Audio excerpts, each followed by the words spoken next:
It was the year 2010, mwaka 2010. Kamiliyoni bwe yabeerawo n'abuuza naye bano abantu basiima ddi buli muntu afa aba n'ekintu muli nti abantu tebamusiima lwakuba naffe tetumanya tubasiime tutya naye ndowooza ekireeta ebizibu ye muntu okuddaawo nawabaawo akuvuma naye olaba olina contribution gy'okoledde eggwanga newabaawo atasiima weewaawo olaba ne Yesu Kristo baamutta eyabaziikiriza abantu abaafa Balazaalo n'abawa emmere kwegamba ne bamukaabirira tetunnakwata ku kyennyanja naye twasuze tukola kituvuba n'abafuusizaawo ebyennyanja mirako ne bafuna emigaati mirako gyasembayo okukola baali bagenda omutta oli n'asalako okutu omuntu Yesu n'agamba n'akuzzaako neera ne bagaana okusiima basiima ogenza era bwe baamutta ekizikiza ne kikwata emisana tukunega nti naye ndowooza ddala ono abadde mwana wa Katonda kati Kamiri bye yali agamba so tusiima abantu nga bakyali balamu ebirabo bibawe ebimuli bibawe yafunamu nnyo kubanga twali tugenda mu kulonda 2010 awo oluyimba lwakola nnyo mu campaign z'omu ku baali beesimbyewo omunene aga nti banne mu musajja mu musiime nga lwate teyayimba lya bufuzi olwo lukwata ku buli muntu naye nga bw'omanyi ne Nantongo Sophie yayimba Nnyongera ekisanja era ne lukola nnyo mu campaign za 2006 baga nti ekisanja naye nga ye yayimba ndooza mukyala oba oli awo Abdul Kagoma yali aganya omwongera ekisanja kye ng'akiwaliisi oli ow'ejjinja era obikomezaawo anti kaakati ate tukole kinze ndi banka ya Lugambo bayize gojja ombuuzeemu ompa wiki tuba ompa topic nze mba nkimanyi mpulira nga sijja kuwa byange kuliko abagenze Kalangaalo tulikireyo ddala kwerekera munnaffe oluyimba tulukubye lwa nsonga ezo zenjogedde kyokka ate Humphrey yali omu ku bo abatandika ekiwendo ekya Kamiri okubanga akola ki ayimba kakati mu kuziika Muzeeyi Mayanja Gerard bangambye bingi nnyo ebyabaddeyo taata wa Kamiri oyo Palaso era taata wa Palaso oyo gwolaba kati ng'atunuulira entaana ya mukulu we n'agamba ayi Mukama agenze oyo gwolaba n'abooluganda abalala abali awo mubaamu extended family nga abamu tetubamanyi naye nga bazzukulu baana oli omulenzi nno nasoma naye Kigere yatuuse waliyo Chris mulaba muyimbi kaakati Muzeeyi yagenze n'agamba ekigambo mu butuufu ng'era kimusuubirwamu eno Emmanuel Mayanja entaana ya AK47 kati awo sooka tovaawo awo sooka osirikirizeemu Omuzeeyi Gerard Mayanja yagambye I don't know who is next kisome bulungi kati sooka kiterere bulungi a quotation I am becoming weak nti ndi nyongera okunafuwa nobadde osoma I am becoming weak over the loss of my children olw'abaana bange abafa mpulira nyongera okuggwamu amaanyi okusereba bwe kityo the first to die was AK47 omwana wange yasooka okufa ate ye muggalanda AK47 oyo entaana gye tubalaze Emmanuel Mayanja now the elder kati mukulu waabwe yafudde I do not know who is next simanyi mu butuufu ani addako okufa I don't know what is happening to us simanyi kiki ekituliko naye kibaawo mu famire zonna Mungu tagera bubi kakati Mungu tagera bubi muzeeyi oyo yatugamba luli ekifaananyi kisooka oliko kijjawo Andrew yatugamba nti yatujjukiza abakatuliki bwe tukkiriza nti Mukama nzikiriza enfa gye oyagaliza yonna nfeemu nzikiriza nga siwalira nakuwalira mu abasiraamu mugamba mutya fe abasiraamu naffe tukkiriza okufa kwonna okuba kuzze eddiini ezo zifaanagana kuba zonna zava Middle East awo kaakati bw'otunulira muzeeyi ono yeetaaga kusabira ennyo naffe ffenna twetaaga kusabira okitegeera waliwo omuntu gwe bagamba edda nti agenda kufa naye yagaana okufa mu kampeyini okuva 20 agati oyo omulwadde goba Katonda gwe wamuteekawo kati muzeeyi ono ayogera ebyo bw'atyo ate abalala bayinza okufa ate nga ye akyaliwo tambuzaamu bintu bya Mukama naye lwakuba ye bambi weyakyogeredde Andrew tweyongereyo oyinza okugamba nti ebannaku ku mutima akuleetera okugamba ebigambo ng'ebyo omanyi ffe abasiraamu batugamba oba ofiiddwa tokaaba kubanga oba n'obulumi oyinza okufulumya ebigambo byogenda okwejjusa kirabye nnyo enkeera tulageko ku waliwo muzeeyi alina abaana bazadde Katonda bamuwadde bangi tulage ku baana abo betwagala twongere okusabira nga naffe bwe twesabira Waliwo Chameleon, Palaso, yo Wizo, wakati eke alabika wakati ye Palaso kukono Jose Chameleon bafanagana balinga ebinusu oba basinga fana naye basinga fana na taata. On the left is Palaso gwenda bafanana ne mama, on the right is Chameleon. Kwagamba wakati ye Wizo n'abaana abalala kuba nti kati abo okusinga betusinga okumanya naye nga waliyo n'abaana abalala bangi. Chameleon Mungu ayongera okubeera nga abagumya. Kale kakati Dr. Inyini Chameleon naye omusajja America di mu ggwanga muno eriwena America di nazimalayo omusinzo yimba ku nsi kuno n'amenya record nazimalayo ez'abayimba mita Michael Jackson oyo Chameleon eza Uganda azimazeeyo zonna yazimalayo. Mpozi waliwo abayimbi era abalina kye bayogedde kuziika Henry Tigani ayogera ku Humphrey Mayanja. Tigani ono wadda omulaba kulya bulungi nga alabika bulungi kuba yabeerako e Bulaaya naye nga musajja yayimba dda ne baleeta abo bwe baleeta Maloni Asha yayimba ganja planta ganja kakati katubuulire mukyamanyi ku Henry Mayanja tugende ku nsonga endala nyingi. Mukulu Enyawo gamba otya si bulungi ogamba otya? nga kitalo Nnyo munnaye, kitalo nnyo ddala. famire eno okwatagana otya nayo? Famire enkwatagana nayo ng'omuzungu bw'agamba we are comrades in arms. Ffenna tuli mu famire y'emu, tuli mu music industry, music fraternity. Ate bakulu baffe, mukulu waffe yafudde aleze bakulu baffe, aleze legendary waffe Jose Chameleon, naffe kennyini tumulabiddeko ebintu bingi, so tukwatagana mu bintu bingi naye ng'endongo ffenna yeetugatta. Mubadde mwemanyi? Tubadde twemanyi, abadde amanyi, badde n'akanamba kange akayina omugenzi nga babeera America atera okumbuuza waagwani ya moment ki gy'otasobola kumwerabirako? Sisobola mwerabirako nti abadde nga mbuulirira nnyo, abadde muntu ambuulirira nnyo, badde yo muntu omu kube mbadde nconsultinga ku bikwatagana ne music kuba abadde amanyi yaliwo nga sinnabaawo so bingi bye yayiga ate bye nali sisobola kweyigiriza nga nze, so mbadde nga namufuula consultant eri music nga nsooka kumwebuuzaako kano kali katya, kano tukole tutya. Abadde mukwano gwange abasinga abadde no tebakimanyi naye nga message zange nziina mu ssimu nga ampabulamu wano ne wali. Batugambye yaliko omuyimbi, kituufu? Yaliko omuyimbi, simanyi nnyo byafaayo kugenda wala naye bwe baba bagambye nti yaliko kiteekwa kuba kituufu okusinziira ku bumanyirivu bw'abadde nabo, abadde ateekwa okuba yaliko omuyimbi. Kiki ky'otagenda kwerabira ku mugenzi oyo? Omugenzi sigenda mwerabirako bwetoowaze bwe na mpisa, muntu amala entalo, muntu omukakkamu asobola okumanya nti bato bange wano mukutte layini ntaamu muterere wano mukube tuufu, so sigenda kimwerabirako, tufiiriddwa nnyo taddizikawo. Bubaka ki bw'ogenda okuwa famire ya Muzeyi Mayanja? Nze Henry Tigani mbagumya bugumya, tugume kuba munaye Mukama bagamba bw'aba asazeewo bw'atyo tulina kuguma kuba yatuweera yajjawo. Obugambo obusembayo eri abakulaba ku kyenkya tukuleke weeyongereyo mu kusaba? Abandaba ku kyenkya tubatumirako butumizi kuba akaseera kano ka moment kanaku nnyo, sigenda kwogera ku music, tuli mu kufiirwa kati, tuli mu kungubaga, tuze kuwerekera muganda waffe Humphrey, mubeere ku kyenkya mukyekuumireko, ebisinga bijja kujjira mujja bimanya. Nange twongera okubagumya era mukulikireyo ddala abagenze okubeera nga muwerekera muganda waffe Humphrey Mayanja. Kakati Humphrey twabalaga Isma All Access bwe yali amwogerako lwe yafa luli twamulaga ku bbalaza ntugambye musajja naye ndowooza Isma teyafa. Waliwo omuntu eyaŋŋambye eki yambuuzizza wamma ddala Isma All Access yafa, gwe baziika ne mugamba yafa naga kati lwaki buli kaseera buli kibaawo akyogerako naye munaye Isma yansobera.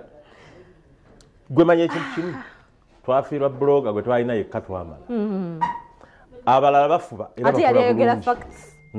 Kagamba enjawulo gye yalina n'abalala be twasigazaawo ng'ali so informed ng'ate tavvoola. Kati ekizibu ky'abamu be tulina ayagala kukolera linnya ku muntu.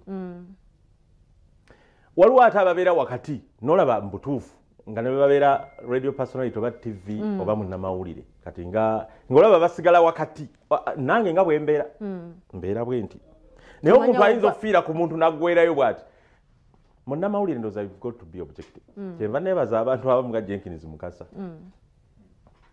naye taba na saidi era abeera wakati musajja mukulu Badru Kasuku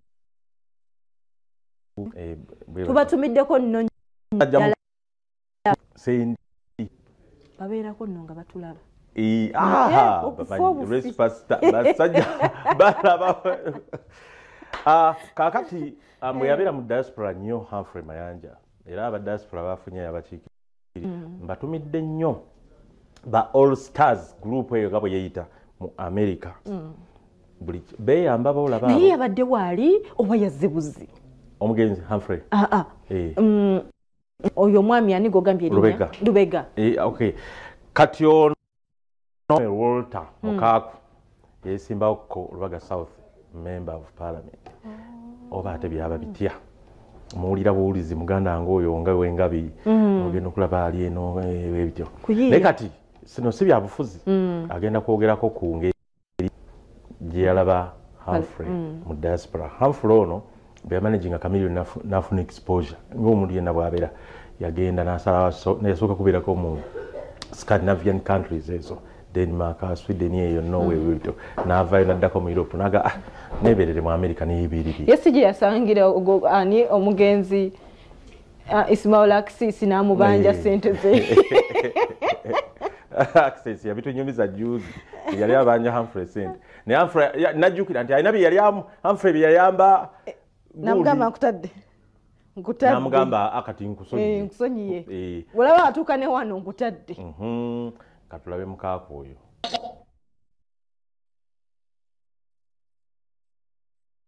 kabungi nange ali wano bwenfunye okuva ebule nebweya mbutuuse bategedde nja kuyita wano naddala abantu b'e Bungereza ne Ireland ne Europe basaasidde nnyo ennyumba eno naye ate ne basaasira nnyo mukwano gwange munywanyi wange mutabani wange eyangatta ennyo ku nnyumba eno ne baana banne omwami Yosefu Mayanja omwana mulenzi ono Mayanja nze nali mulengerera eyo nina mikwano gye twabeeranga nagyo e Bungereza nimagala mukwatagana ne Mayanja naye nga simanyi bwe ndikwatagana naye naye olunaku lwe yajja sebo father n'agamba nina okuddayo ku nnono ya muzeeyi Mayanja ne mukyala Mayanja ey'amazima n'obwenkanya najja ne tumwaniriza ne tubeera naye ne tugenda paka mu kalulu k'obwa mmeeya nina bingi bye nategeera ku baana bano bamayanja okusooka abaana bano tubalaba eyo gye babeera naye nga muganda waabwe oyo Yosefu Mayanja kwale palaso namulaba bulungi ne mutegeera balina omukwano balina okwagala balina okujjukira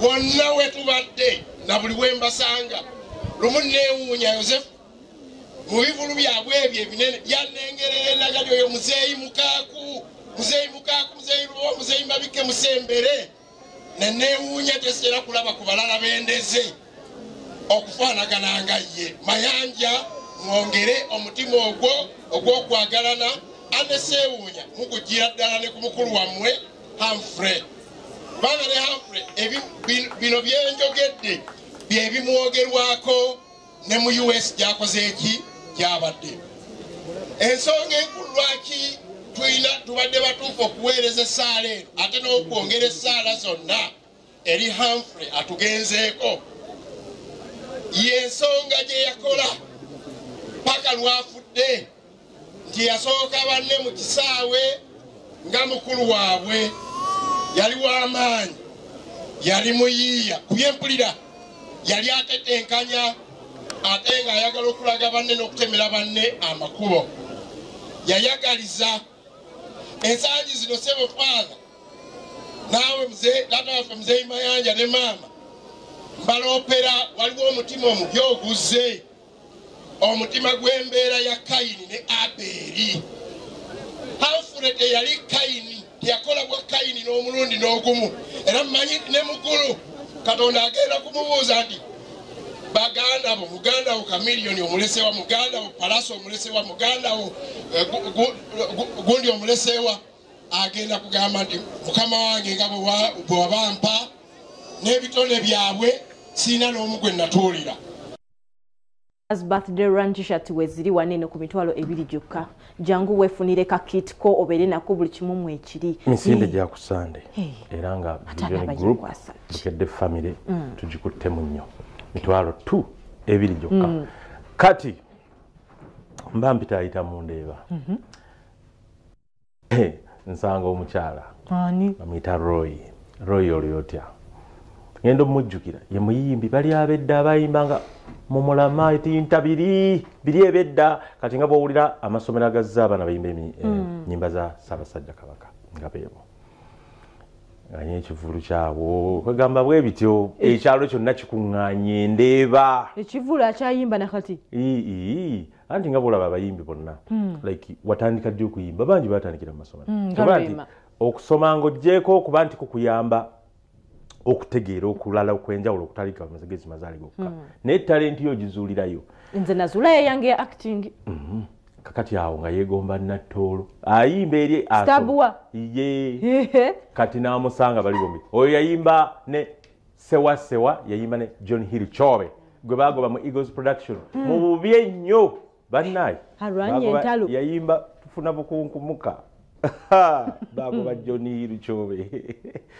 Ewaye omwana yafuuse n'amwatulira ne bw'oba ofuna akasente katono bakama abo n'obakubamu oluyimba ng'ate oli mu kibiina oli ye Roy onestabwa Pentagon nga bali ku Pentagon mu ndeeba kiba kya bulabe nnyo. Nyinawo nze pulezidenta gwe nalabako olumu ng'akola ki bane nkutumidde nnyo olwekyo namwanje oba yabulirawa bwe yali asiibula bavuga asiibula maama yekya bannaye omanyi mpale kitale si ye namwanje si gwe ŋŋamba naye waliwo abantu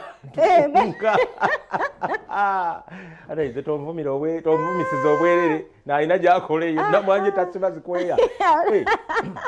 Waliwo omwami abadde ayimiridde emabega mukaako wabadde ayogerera waliwo abadde ayogerera mukaako emabega wabaddewo omwami abadde ayimiriddewo nga tavaawo bamuyita Henry Lubowa wa mu Lubaga eyo munne nnyo wa Kamiliyoni nnyo era bwe mutuludiga oyo wabula wasoma musajja gwe oyo ali emabega oyo Kamiliyoni bwe yesimbawo ku World Mayor kati yafuuka maama nnyabo yafuuka pikerera bodi Wolole naye Wolole ngamba w'abayimbi bali ngamba bajjebbi ono si Wolole tetagala kunvumisa bakuba ebintu babyunuuna omuntu bw'abeera okubi awuyita Wolole omusajja wa kitiibwa naye kati katulabe abayimbi bano bembadde ngambako Roy naye ndeeba community ng'ekuŋŋaanye mu kivulu kyabwe.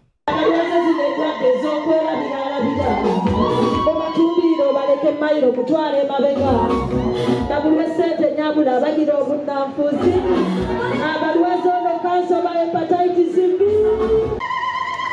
Nattoolo nsanyusa okulaba. Nattoolo is my sister for a long time. Mukwano gwange nnyo bane tumwongere engalo n'akalulu. Nattoolo yagamba ati Brenda osobola mwenna ababadderaga nti mwenna nsobola yagamba nti osobola era tugenda kikola bane tukikoze Nattoolo tukikoze olunaku olwaleero neyanziza twetaaga sapoti yo kabanange Brenda mumumanyi mwe mulina omutwala buli wamu gwe mulimu gwe tulina okukola wetuli kanya Brenda nkwagaliza omukolo omulungi tweyanza nyo basebo tweyanzege ne banyago omwongere engaliza amaanyi omukyalo oyo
Amanya nze nakyanja Brenda Roy. Ndi muyimbi muto oli ki?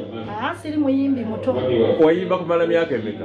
Nyimbidde ddala okuva obuto bwange okuva Mulama Secondary School paka wano wentuuse. Mulama Secondary School. Mwe mwayimbanga edda bitwawuliranga? Nze yayimbanga music we Mulama. Nyimba kize mwayimbanga mu ssomero eryo ddala ndala? Bayimbanga ennyimba za Kabaka. Kano komaze okuzaalira Buganda maama Baganda tukuwe ki? Amaaso g'amalungi ogamwolesa omumbejja kati naye atemye akoleka bambi. Ani yaziyanga? Omwami yalinga Silva Kyagulanyi n'omwami Zirimenya Nsimbi ng'atendeka emizannyo egyo gye mwalabanga. Bw'ovaayo otya era oli waayo? Era olwaveeyo ku ssomero ne tutandikirawo ekibiina n'abayimbi abamu nga Kyobe John Hill Sewa ne tutandikirawo omulimu era ku kifo kino ekyaffe Pentagon. John Hill Kyobe? Yali mu Eagles Production. Oyo John Hill Kyobe. Ng'ali eyo era n'oli naye? Nga tuli naye. Wakati gw'okuyimba n'okuwummuza oba n'okola otya? Okuyimba saakuwummuza ng'omukyalo ovunaanyizibwa bubaawo naye nasalawo ne ŋŋamba nti kantandikire mu mikolo egyo era nkakasa abagizi bange mu mikolo bo baali bamativu. Mukolo ki gwe tuliko wano? Okwaniveiringo Brenda Roy okuvaayo eri abantu bonna. Weeronkinze? Era kwe kulonkinga olutambi lwange luno buyintadde. Ntabazi Moses. Ndi mutuuze wa wano mu Ndeeba mukulu Sebuya. Nze nkuwa credit mu kintu kino kubanga Olugambo lunyumira nnyo era mbeera awo nga lwansalako mbeera mpulira ddala ekizibu kyennyini kuba olina engeri gy'osengeka ebintu byo. Omukulu Mutebi Rogers watukuba emigoja MDD naye waddaki nze nafunamu ngo sajja yatukubanga oyo. Ameria nambala yizizaawo ekyuma ekigumu. Tulaga ekyuma wekiri kyuma ki kya muntu oba weri emmotoka awo tulage Andrew eteredde entende mu bitiibwa mbisi soko nyumize ate yagijjoba takola Ameria emmotoka ekyuma kye olwo kye yabadde nakyo n'akiteeka weri awo ina ssente nno. mpulira njagala giraba ojesunga embisi y'Abaganda emmotoka mbisi Ameria kyaliwo teyakwaddemu ovugemu. Motoka ya Ameria teriiwo ddala motoka nga nnungi. Nange enjirize sigiraba. Ogenda giraba mbisi bwe Kiharrier new model. Congratulations mama. Gwe kola osirike. Sina Harrier mbadde ndabye bubi. Ki yeyo Lexus. Sigendera nyombya motoka nze nsirika busirisi. It is a Lexus. Eri gye njogedde endala mother company. Kati nga bw'ogamba Toyota Lexus. Nga bw'ogamba kibwe kityo. Yoyo Ameria nambala. Congratulations baby girl. Gyakoma okufuna. Congratulations to you. Agaba. Nyo. Abantu be bantu abalabira ku mama fino ogaba. Nabo ne batandika okukola ki? Ogaba. Nga bw'olaba Spice Dana. Nyo. Balamu yakwasiddwa office eggulo. Alayida. Ku Minister of Gender, Labour n'ebirala nga Minister w'abaana. N'agenda mu Parliament. N'akola maiden speech. Speech ye yasoose mu Parliament. Bulungi. Okitegedde? Kitegeza agenda kukola. Agenda kukola. Ngoseseewo. No. Just badde ndowooza ku sitole bwetandika ndoza kuseka. Nina baddeyo wali bulungi bali mukwasa office ne mu Parliament. Kuba minister yoyo. Minister abajja mu Parliament nga tebayina constituency kwe bajjidde nga siba MOP abo bo gwabadde gwagulo kakati katulabeko ekisoboka nga tunagenda kusebe. I Barugahara Balamatenyi, I swear in the name of the Almighty God that I will be faithful and bear true allegiance to the Constitution of Uganda, and that I will preserve and protect and defend the Constitution, so help me God.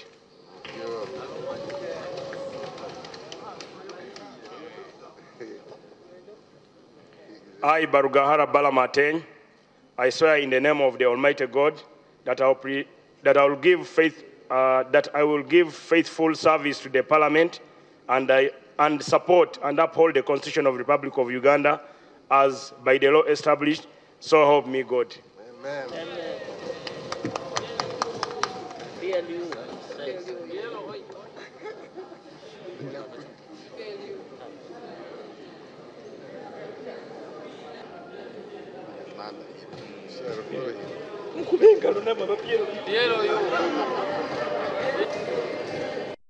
For this opportunity, here before you is now a full minister.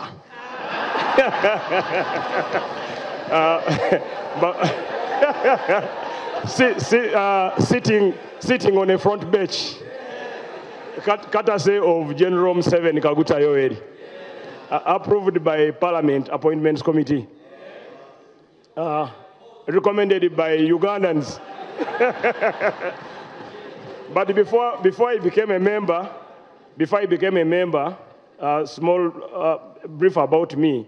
I'm the vice chairman of PLU, which is a civic organization, which is a non-partisan organization, which is a transparent organization, which is an organization that advocates for fairness in society.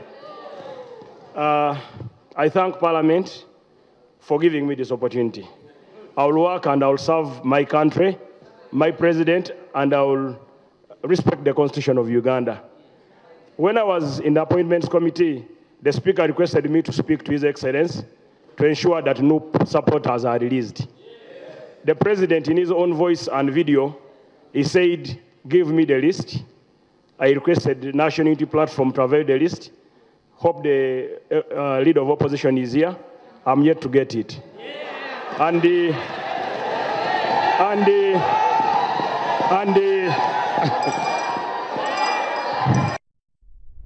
Olugambo mu kyenkya was the intake. Okay.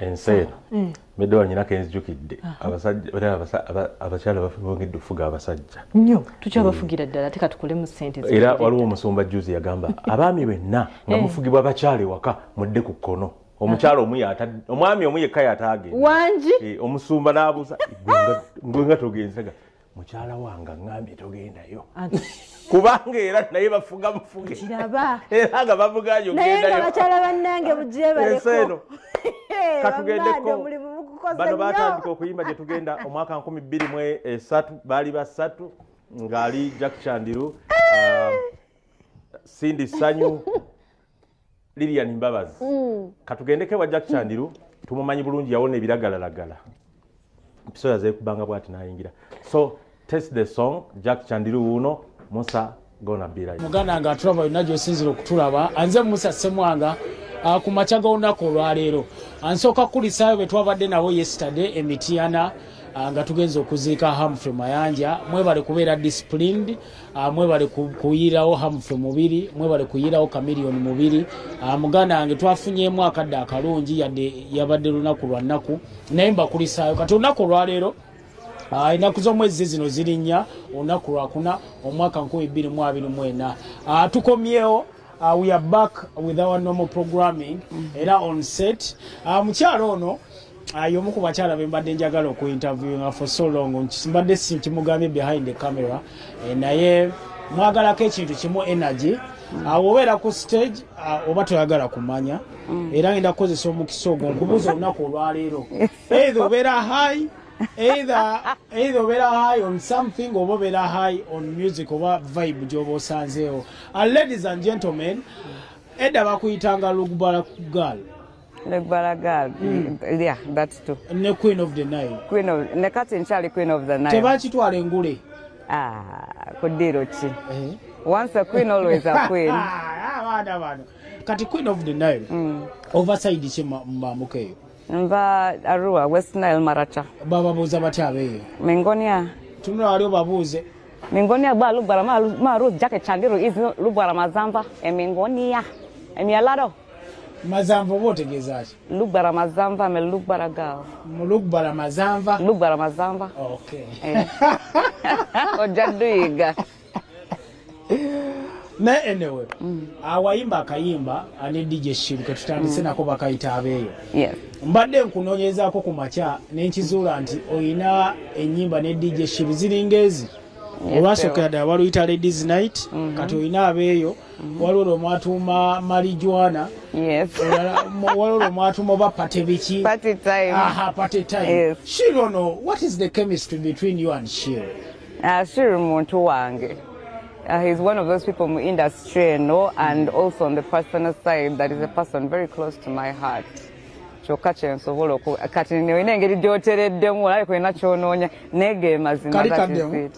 a person close to my heart. Kitundu kye ky'omutima Shiru waali? Ali mu center. Center. We wabeerayo ta wabeera left ventricle. The right ventricle. Waali. Okay. Nekyakyenjala okumanya Shiru ali laid back, ali soft spoken, oluusi ali stubborn. Wokola naye abeera ati? Shiru abeera, he's I don't know, he has always been the same to me. He's a wemulava. Twogera where it is necessary, when it's time for business, that is it. Naye simanye abantu abamu bagamba ali serious naye he has never been hard on me. Abayimbi abalala bagamba ayina ezzalawo. Zalao? Nedda, he just minds his own business. And most times abeera bwatyo obanga naawe omuyisizaamu amaaso. Takkiriza omulagako naye ng'ajjayo. Omulagako agamba kale.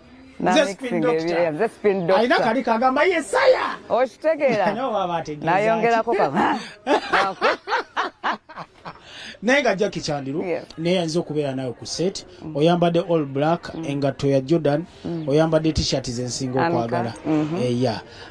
Influence ogijjawo ogamba nti muganda wange kanyambale black today.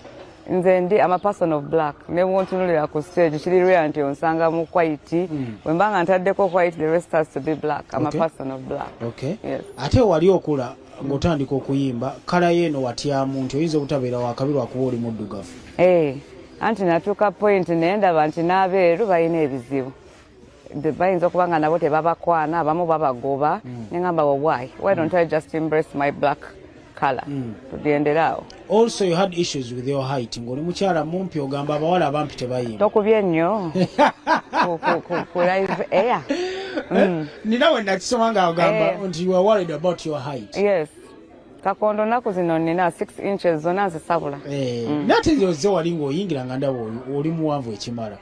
Kasita oyogera kyekiri important. Okay. Kale tutandise naawo saka gwe nina ku kamera Kibirige yakoze ku byentambula naye nga tuli najjeera eno obeera mu bifo by'abagagga by the way. Nze lwaki oyogera bwe? Kwa najjeera ono tabeerekamu wazimba opangisaamu? Nedda mpangisa for now. Okuzimba is on the side. Naye ng'olinawo plot already ozimba? Yes. Okay. Mu music omazeemu close to 10 and more years? 20 years, about 20 years. Yeah. How has been the journey?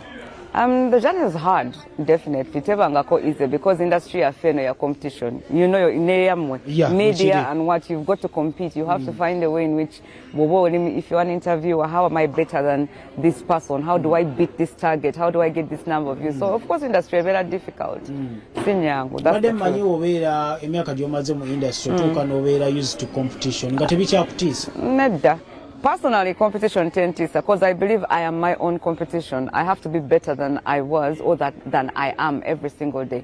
So I don't want who I can compete with in this industry. That's the truth. Ebyaddala. Teri akusobola. Teri. Kapakati nalabanga ayagala okuyingira. Kudiru ki? Ku ango ki? Bwakuba tamanyi sima Queen of the Nile. Tamanyi Queen of the Nile. Nedda kiri okay because naye wali amanyi nti wakabi. Nze nange wendi nkimanyi teri muntu asobola okunkuba. Okitegera. So that's how we roll. Everybody knows they are the best. I think that's the best thing possible because then you compete with yourself. Okay. Yes. Let us talk about your love for God. Yes. Tubadde tusetinga up wano nga buli kyokwatako kuba akabonero, buli kyokwatako gamba Mukama beera nange. Katonda ng'omwagala nnyo ennaku zino. Because I'm alive because of God. Tell reason ndala eriwo. Otherwise singa ndi 6 feet underneath. What was the situation where you offered and what was that situation? Nagezaako to take my own life about 6 times. I attempted suicide 6 times and all those times I survived. paka when I took a point nenchikiriza nti mukama ina chandagaza. There's something that he wants from me. There's work, there's something he wants me to do. Maybe he wants me to be a voice or something. And on top of that, ate nandekane dobozi lyange. So before that, it was an addiction that I went through. And the drug which I used to use is the one that Michael Jackson. Yes. Chovola banze nyimira wano tutoyina chosobola okungamba ti God doesn't exist. Tuyinza okulwanira wano kutwala nno. Ofirawo. Toyina kyongamba. Let's talk about your addiction. Kyemmanyi obyogedde buli wamu. Naye nze nandyagadde nnyo okubuuza ebibuuzo bino.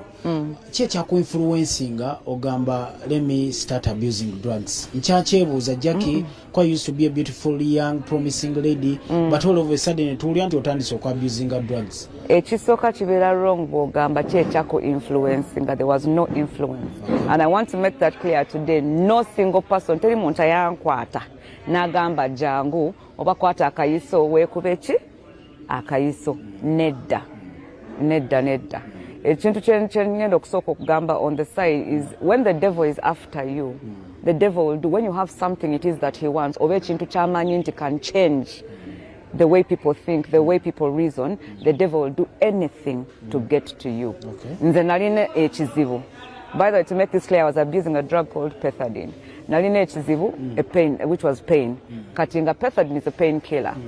Naye nga pethidine inako effects endala which would sort certain things like my lack of sleep, euphoria, nga ina ebintu ebirala ebijjirako. You understand? So kati that's the whole thing that took me. Kati teri muntu ayankwata n'agamba Jackie tugende okozesa eki pethidine. Nobody. So I don't want anyone to ever say it's because of the music industry, it's because of influence from here, influence from there. Nedda. Okay, nze ate nina omuntu namusanga mu bbala n'agamba wafuna heartbreak yakutuuse waliko mu domestic violence. Oyo Garcia kanchogere ku live TV, that is nonsense. Heartbreak kye esobola okuntuusa kukozesa biragalalagala. Musajja ani gwe sisobola ku replacinga. Teri muntu, there's no man who should think he's irreplaceable in my life. Ni mukazi mulugwara, I don't joke around. You mess with my heart nkugoba. Kati teri heartbreak esobola okunteekako eyo. People just come up with their stories. Babeera banoonya reason on how or on how to explain what happened to me. I'm the one who is telling you, so why do you not take what it is? Why do they want to build stories that satisfy their curiosity? Kati oyo Garcia mbu heartbreak, who is irreplaceable? Wakazaawo nga abasajja bameka. Okole otya? Abadde yakubeerako mu line? Nina ebisaanyizo olaga musajja ati? Nze? Kati ogera kundeetera ebizibu naawe. Tuli ku live TV. Wandyagadde ate kwati aneetege nange ng'ekisibo kiwedde. Tosisobola nedda maswali nsaasira eyo tetugendayo eyo. You've never dated a media person? A media, no. Media nedda mulina olugambo. Kyekizibu. When nayasako okugundi ku kasowaani oba wenakuba ku sepiki. Kati muyita mu mikwano gyammwe bali bo ne boogera gwe nogamba I didn't say anything. Maybe neighbor you would want to date a media person? No, I don't want a media person. Saagala muntu mu circles zange. Kati ani gwe wali odatinze ye ali mu high office? High office? Ng'asinga abayimbi asinga bannamawulire. Saagala kwogera kuba yali mu office yongeri high properly. High. Ng'alina n'ebbala ku Centenary Park. Nedda taata. Oh, that you call that high? That's not high. Come on. Tell me about high, Chechi. That is high. I'm talking about government high. Waliko mu love ne government official. Being in love kireke kize ku bali. Okay, mwekwata muko. Just to try to ebuzaako was saying hi, hello, what's up? Okay. What happened? What happened? Yali abeera nnyo mu meeting oba waliyo okumawonyo okumakya? Nedda. Emirimu gye would not allow him to be with me. Nawe oyagala omuntu akuwe time? Once in a while. Bwe mbanga nina time oba olina okumpa time yo. Kati wembanze wendi njankuwa time ng'ozunza ogenze mu bivulu. Nyinza kunoonya ssente ate kikyosobola kwogera ku ekyo. Wamba nkomyawo ssente tuba twetaaga butungulu n'ebintu byawaka kati oba olina okusirika naye wenfunira time bwe bati. Olina okusirika. Sirina kuvaamu yadde ekigambo. Yes. Okay. You keep quiet. Kale ye Jackie Chandiru muganda wange naye vibe ye erimbire bwentyo kati katwogere ku kintu ekirala. I want us to talk about your solo career. Or since you broke up with Blue 3 wagezaako okuyimba n'okolako oluyimba ne Chameleon. Sagezaako okuyimba wayimba mu kuyimba okwo wayimba akayimba kekyasiza okwagala bakayita Agasi. Mulimu ekigambo kyenjagala ndimi mabu wali otegeeza mabu mijange wange. What inspired okukola akayimba ka Agasi? Ekisooka it's just lugwara.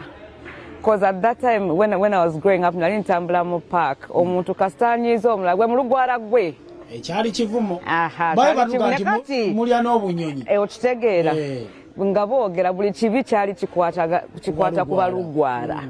Kati at that time, you know, I was in Blue 3. I had gone through Blue 3 nga tebachikiriza. Abasinga nga actually they would ignore that part nti tata wange mulugwa naye nga basiba nnyo ku kya mami. Wa mami muganda. Nga bakyesibako nnyo ekyo. Naye ngamba bano basaaga. Kati nagenda when we went solo nentuka point nga manage, it's not like people are managing now telling me do this do that. Naye ngamba ngenda okola ekiri different. Number one. Naye kati ngenda kuyisawo olugwara kansookerawo ekyokubiri much as it's my language I want them to know that something good can come out from up there because they know us just for Joseph Kony ebintu ntu ebyo maswale ebyo so they don't know us for positive things. So I was like, let me try. Kati nendiyisawo naye bagoba nze Kampala Nagamba kati music akulemye kwate ebibyo twalira abantu bo oyinza okuba nga olina mu tuvuma kyokka n'oluyimba lwalaavu. So after about 2 years ng'oluyimba lwankolera eyo mu byalo nagenda okulaba nga slowly eyitamu it was passing through here then eventually mpola mpola katwogere ku Blue 3 ogyogeddeko awo n'ozijukiza. Do you think it's a right move okola reunion? Of course it's a right move. I mean since waliwo music aliwo kati that comes to group music, you know, tulina okuzaawo ku mbeera, you know, that music. Yes. Destiny's Child mu America oba breaking up bouncing back ne reunion ne album. Mwinayo idea yokola album? Tuli mu studio, we are in studio. Of course we are going to put something out. Okay. Yes. Kama ina albums bili hitaji ne band. Hitaji ban. We had Be Free, but that was the time when Cindy by then had left the group. Okay. Yes. Can we talk about your tattoos? My tattoos? Yeah, okay? Sure. Bring it on. Saka, mchalo na ina tattoos nyingi. Ina bajita... Nyingi. Tusibula. Mbuchi? Time tusibule. Okay. Saka, mbade ya tuongere ku tattoos zino nga tumaliriza. Inspiration ya vao ya tadeka tabeno? Zona ziri tribal. I have nina 46 tattoos. 46 tattoos. Ziri 46. Is it oyagala nyo sweet pain oba zirina inspiration? Sweet pain, but also inspiration. So kompulire yeji. Banange. Nategedde nti ogenda kyesiba kecho. Anyway, yeji togamba nti ya message. Ya message. Phoenix eri wano. What is phoenix? A phoenix is it's a bird. It rises up from. It's a bird that always comes to life. No matter, even if it burns, it always rises up from the ashes. So the message behind the phoenix is my favorite. Okay. Yes. Kale batusibula batugoba nayo wadde nyumide. Nakufuna bo bapati. Yes, unze. Tulabika. Katino Shiru Mugamba ankubire. Yakubidde ekiro n'enkulu yange ogikwatiddewo nenkwatirawo. Nene yange tandika ogikwata siri musajja najikutte later on Shiru yamaze okuŋŋamba kale your last remarks to go. Okay, I would love to say a very big thank you, ladies and gentlemen, for those who have stood by me and those who are standing by Blue 3. That is Lillian Mbabazi, Jackie Chandiru, Cinderella Sanyu, and I would like to say a big thank you to X-Hub Nigeria. Okay. Mention tujogedde wano nontera obeerawo Jackie nakusangawo Sunday emu naye ng'olina omuntu gw'okukuta naye eri mu busonda kukukuta business eyo gye bayita business naye munzikiza Jackie business tebazikutula daylight bwe bati buli omu ategere contract gy'oliko ovuddeko sinavaako nasiibye. Okay, tukwatagana olunaku olw'enkya mwenna ababaddeko twagenze bayitawo okuzika tewalabiseko mu kuzika Easter. I was working. Kiba kinene ddiya kituufu nnyo naye nga yakogga naye alabika bulungi yali munene ng'alina amaanyi oyo golaba ng'akuba I think obadda yatte Lilian naganze enfudde naye ababiri abo Lilian n'oyo beekobaana ne bagoba Cindy bwe yagenze ne bbaawe eri Brunei Roma Mario kati ate Kyekono yaddayo ne yeetonda bwe yadda ne bamugamba kubanga mabegako ebibaddewo nga baawula nnyaani ne baleeta Maya ayimbe mu kya Cindy maama nnyabo annaefe olugambo luba lutuwokya naye katuberekereza omukazi yalemala okwatula ekigambo ayimbeyo nti ekibiina ne kigwa bulufiri olaba mukola enkwe nezikuddira mubeere bulungi tebannaba St. Gertrude School of Nursing and Midwifery ekuwadde omukisa guno otuukiriza ekirooto kyo jangu osoma obwa nurse oba midwifery ku ddaala lya certificate tulina bwe kyetaagisa mu kusoma tusesera ku ddiini empisa era nga twakakasibwa ekitongole ky'ebyenjigiriza n'emizannyo oli mulungi gwe andaba ayekubidde ku Bukedde TV program bagita ekyenkya mbozi za boda bampita MC Maswaku mbanyingiddewo amakya ga leero nga tiwayalo yafa babodaboda maama nnyabo abasinzira bwe lwogonga nga mutulengera abali mu kibuga Kampala nga mutulengera muganda wange mulimu gwa boda gukumukukubeezawo bannayuganda ebitundu ebisinga muganda wange abaana bava mu kyalo ne bayingira ekibuga Kampala ne bajja okutaayizamu kasente embeera ne bange etambula bulungi tebaggwayo baba n'emboozi kyekiriwo gwe nabo bakubira nange n'abakasitoma abankubira ninga wakefisi bankubira nenjira sokundeka babodaboda muba n'abakasitoma ku masimu bakasitoma mu masimu tubavuga nga tubatwala mu basawo abaganda soko nyumizi abakyala bebasinga okweraguza abakyala beeraguza olutuuka anti jjukira kati bo empisa bazivaako kati balowooza eddogo lyerikolaki lyerifumba tubatwala mu basawo abaganda ne babba bali naye kati kirungi nti fe tufunamu akasente tosobola mubuusa n'omugamba nti omusawo mufu afe ebibeere munda tetubimanya fe tukome eno kuba mwe musinga okumanya mbunne ebife ebyabayaye ebyababbi ebyabafere yabayaya kati buli muntu ndoza alina bakasoma abe bavuga ne kati fe tuvuga bagenda ku masabo kozi n'abagenda mu ziroogi soko nyumize mbitandika bitya ebyalogi nja kunyumiza olwala obudde tobuyina kuba emboozi mpanvu nnyo eyo tojagisobola waliwo abakompulayinizeeko agambye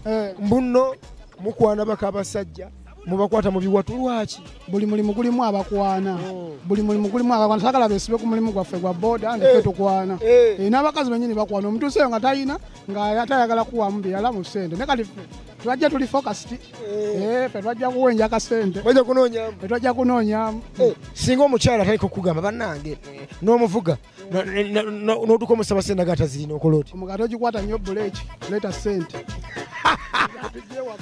omuleda kakyala kegonze bane ani munaensasira siina omusente nyamba bambi mupendako tujja tugireka tetusobola kukkiriza ayinza okugamba atya pendako tujja tugireka nomugana edda tokola ki togikwata nnyo buleki era gwe tubagamba mwagala kasente twatwala akasente kuba kati ffe tolinakyo piki eno enywa amafuta enywa oyiro kana abaatunuuliddeeyo owa paakingi omwana agikuba tikati akuba kati osanze sinaba kugenda ngenda gisafiisa agikuba tikati naye wa ssente akati sebo nze mugende munewedda nvuga bamaama abeegonza mwabivaako ebyo twabivaako omukyala bwe yeebuzaabuza omugambo otya togikwata nnyo buleki akasente giteekirire leeta akasente ng'oli mukambwenyi tuli bakambwenyi ku ssente tumwina laavu kati kireka tumwina laavu awo kireka tumwina laavu ssente bw'omala oweza ssente ng'omaze owenjamu n'ofuna akasente awo osobola ofuna laavu ne kati mu budde bw'okunoonyamu tewaba gundi saasanyanga enfunayo tusaasanyanga enfuna yaffe ne mumusasanya mukusinzira muki nga bwe tuziyinga amanya gabuli ali ku Bukedde TV nkwerekera sitemani Uganda owakabi akiwaita wakabi nawe kyekiraga toli wakabi omanya amanya gange nze sitemani Uganda the only man in the city ekyo kyokka kimala okunfuula owakabi the only man in the city mba nfuuse wakabi waliwo bwakabi obusinga kiwaita only man in the city lwaki bakyala bange bebaŋŋamba baga nti oli wakabi baŋŋamba nti ndi wakabi ne bano benvugire baŋŋamba nesajja gwe oli wakabi nebaga kale olaba ovuga booti piki tekeraawo yita Bukedde TV program ekyenkya bamita MC Maswaku ababa tebagwako biboozi mbuyono bamita sitemani mbu wakabi mbu the only man in the city mbu abakyala bamugamba wakabi tolaba ovuga otyo baga batya olaba ogivuga bootyo eki piki lekeraawo sabula